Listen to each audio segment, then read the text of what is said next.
علق المدرب الإيطالي فابيو كابيلو على وقوع الأنتر في مواجهة أتلتيكو مدريد في قرعة الدور 16 من بطولة دوري أبطال أوروبا لكرة القدم.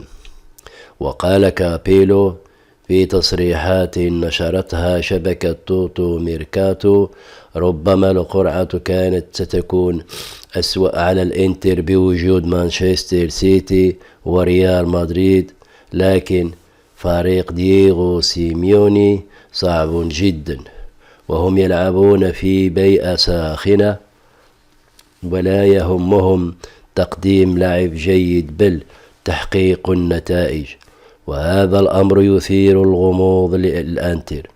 لكن بطبيعة الحال نحن على موعد مع مبارياتين كبيرتين.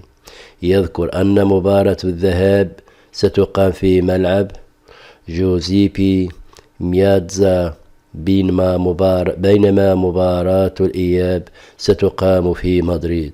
والسلام عليكم.